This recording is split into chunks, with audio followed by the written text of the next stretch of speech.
I made suet cakes for the chickens, and I'm getting ready to show you how.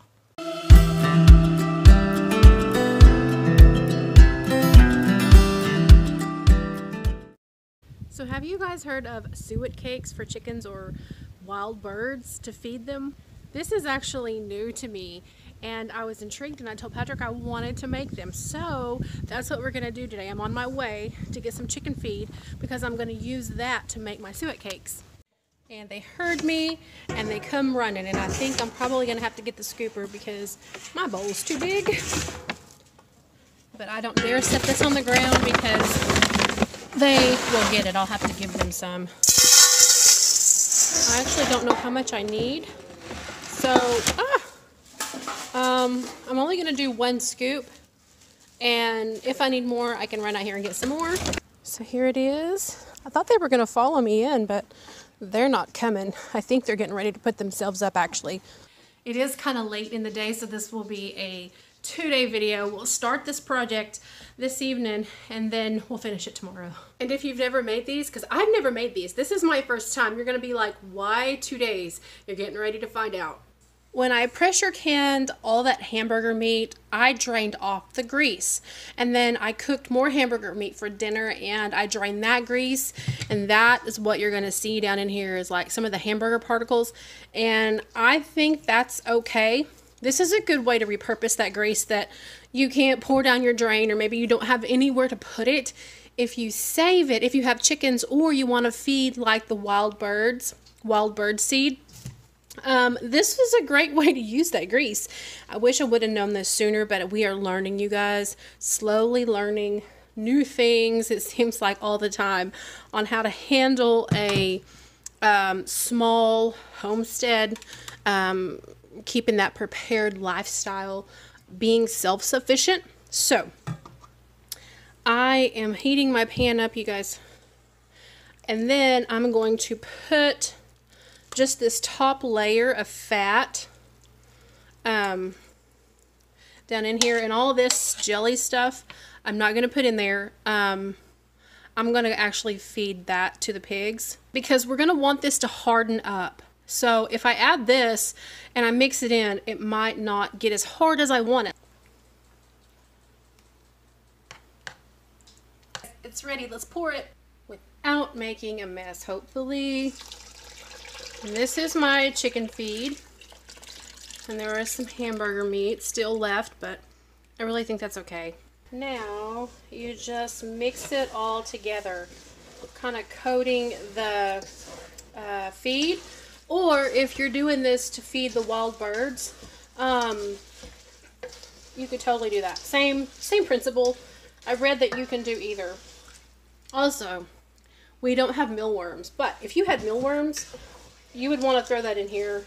I guess anything else that you could use as chicken feed you would want to throw in here. But it looks like I got the right amount because it's looking good. I like it. Maybe I can use these as detours when I'm trying to make a video outside. Okay, what's got to happen now is we've got to get this into these, and I'm feeling like I probably shouldn't pour it directly in. Oh my goodness. So I am going to ladle it in because I don't want a big old mess on my counter.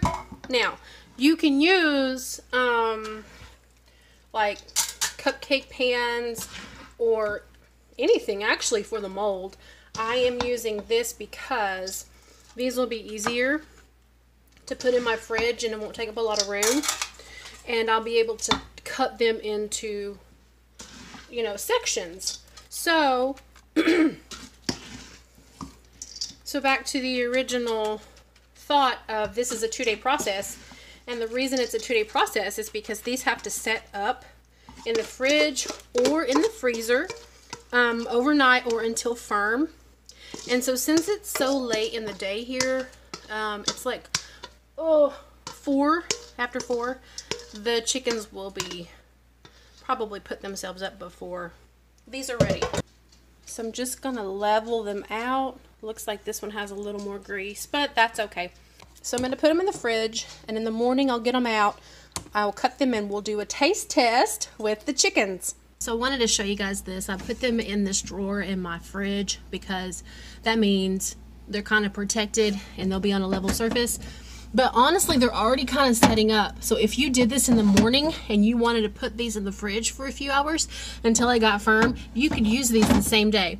But I'm doing it late in the day, so I'm gonna wait until morning when it's time to feed the chickens. Well, it is officially the next morning, and now we can check the suet cakes. I am so excited. They have been sitting in the fridge all night, so they should be nice and firm and hopefully easy to cut.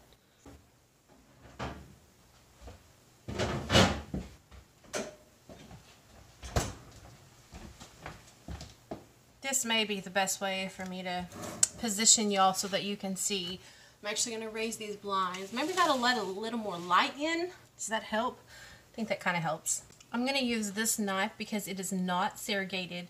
Probably would be easier. I don't know. I just feel like this would be easier. It's really sturdy. But I don't want to cut my pan. So getting them out might be kind of difficult. So since this is my first time doing this, immediately I want to say this. It might have been a good idea for me to put some wax paper down first. That way it will just lift out. So when I do this again, the next time I do it, I will totally put wax paper or foil or something down so that I can just lift it up. I do have this. It is an old Velveeta cutter. I mean, we've had this for years. I'm going to use it. It's like a spatula, but it's like a knife spatula. So I'm just going to use it so that I don't tear up my baking pan. To kind of break this up. I might have skipped a step. Was I supposed to grease the pan? I mean, this is grease. So, oh, there, it broke loose. Yay. Okay. So now I'm going to flip it over and see what we got. Oh! So, yeah, that's going to need to be cleaned out pretty good. Look how nice that looks. That's nice. Alright. Let's cut this. So, I'm probably going to just cube it. Oh my gosh. Mine's not cutting. Okay. So, it is still really hard and crumbly. I'm going to let it sit here for a little bit, warm up, and then we'll try to slice it. Okay, let's give this another try. So, I want to first say this. I messed up. And this is why I messed up. When I put these in the pan, I should have let them set and get, you know, firm when they were getting firm. And then maybe scored them or go ahead and make the cuts so that when they set up, like when they got real firm, they would already be like pre-cut. So if you're watching this and you've never made these, please learn from the mistakes that I have made doing this. I mean, however, I could actually melt this back down and start over, but I'm not going to. This one turned out okay. I'd like to cut it again, but I'm not going to. Also, if you wanted to put it in a more shallow pan, like a sheet pan, it might cut better. They're doing okay. Just kind of easing them down, so they're going to have some chicken crumble with some grease fat in it. Y'all hear my squeaky dryer in the background. It's just squeaking away. Alright, here is it up close. If you can see, I hope this is showing you guys. So I'm just going to grab one and we're going to go out and we're going to call the chickens in. We're going to see if they like it. I'm so excited.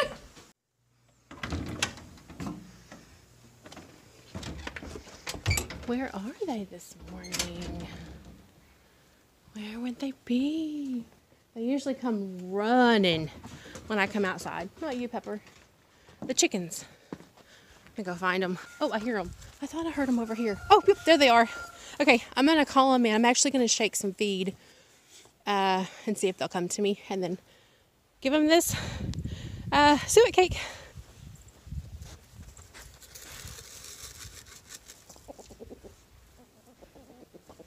It's down there. Pepper, no. Pepper. Pepper, no. Whoa. He's not gonna take it. They're not gonna take it from me. I gotta get some more feed because the dog scared the chickens.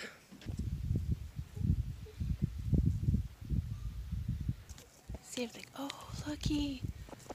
They like it. Ooh. They like it. Oh my gosh. So, I think it is safe to say the chickens like the suet cakes. I got so excited about the chickens that I forgot to finish the video. I forgot to add this little bit that these would be great for wild bird seed if you wanted to do that. And why do we do that? Why would I even want to do this for the chickens? Well, because since it's winter, they're not getting the things that they get in the spring and the summer, even into the fall. So right now everything's dead. There's really no bugs, nothing for them to get. So this gives them a little extra fat and nutrients and things through the winter to get them into the next season. And we do not make our chickens lay through the winter. We just kind of let them, they're free birds. Basically, they get to do what they want, go where they want. But like I said, hopefully not for long. So we don't force them to lay through the winter. So this is just a little treat for them. I think they enjoyed it. If you've made these before and you have something that you want to add, like tips or tricks, go ahead and add that in the comments for the community, you guys. We are learning as we go. So this was something new. I think it was a success, and I will start saving all my grease. I should have put the bacon grease in there. Ooh, that would have been good for them. Anyway, I'll start saving my grease and making these little cakes. Also, I want to add, you can wrap these up in freezer paper or wax paper and freeze them so that if you make them through the spring and summer, you could totally pull them out next winter and have them already ready to go. I squat down, get my beard in the shot. So as always, pray for the best and prep for the worst. God bless you guys. God bless. Ooh, you getting mean. Be nice.